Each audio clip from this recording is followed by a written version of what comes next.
not only get out of Vegas to play the tour, I understand you bought a cabin up in the mountains in Utah, about a 3-hour drive away. Is that your getaway? What do you go up there and just decompress?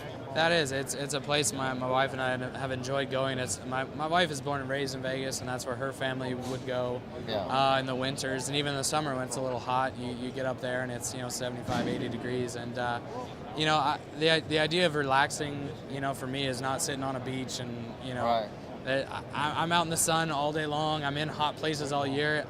I want to go sit in a cabin and be in the snow and literally have nothing to do, and that's perfect for me. Doing nothing is hard, though. It is, isn't it? That's why being in a place that kind of makes you do nothing is about the only way I can relax. So it's great. It's a beautiful area. It's called Bryan Head Resort. So now you met your wife at UNLV, right? She was a soccer player, I believe. Yeah, is that right? She was. And then you married her 6 years later. What took you so long? I'm stupid. That's what took me so long. That's a real good answer. Yeah, I'm a dummy, and fortunately she had enough patience to stick it out and stay with me. And obviously she's amazing, but I was turning pro right when we had first kind of started dating, and it was just tough. It was a tough time in life, and traveling around, and like I said, fortunately she was very patient, and I made the right decision eventually. Staying on this I'm different theme, 1 year you went a whole year on tour, I believe, with no endorsements. It might have been right around 09.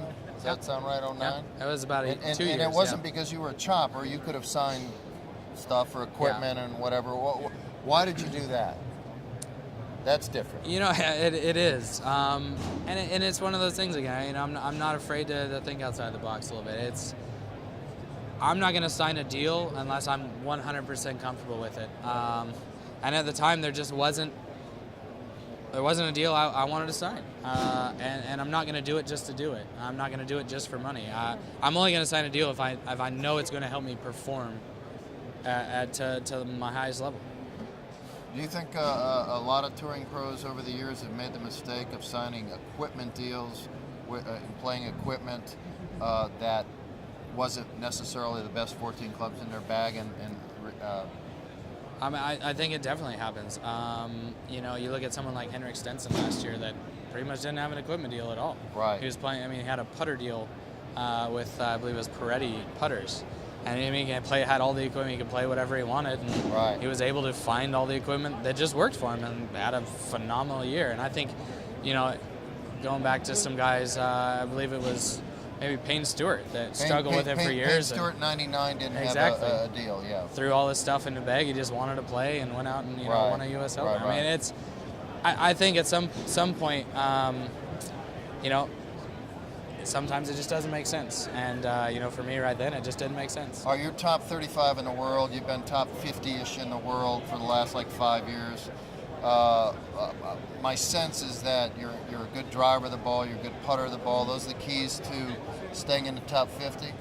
For me, absolutely. I mean, that's what I would tell anybody, younger guys, trying to get on the PGA Tour, what matters. I said, you got to be a phenomenal driver of the ball and a phenomenal putter. If you can do those two things, you can play on the PGA Tour. Throw a wedge in the bag too, right? Yeah, a little bit of, get some good iron play here and there. But if you're in the fairway all the time, if you're that good, you're going to be a pretty good iron player. One last thing. I know you like music, and I know you like movies.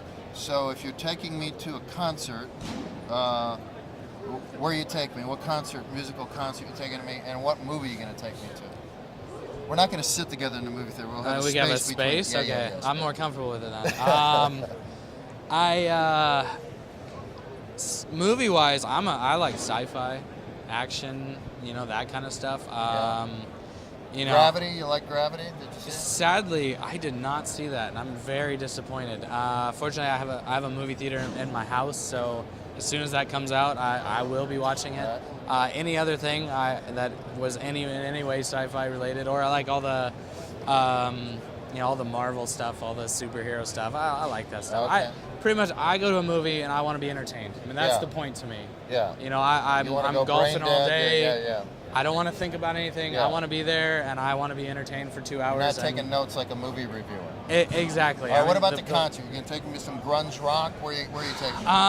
I'm definitely more of an indie rock guy.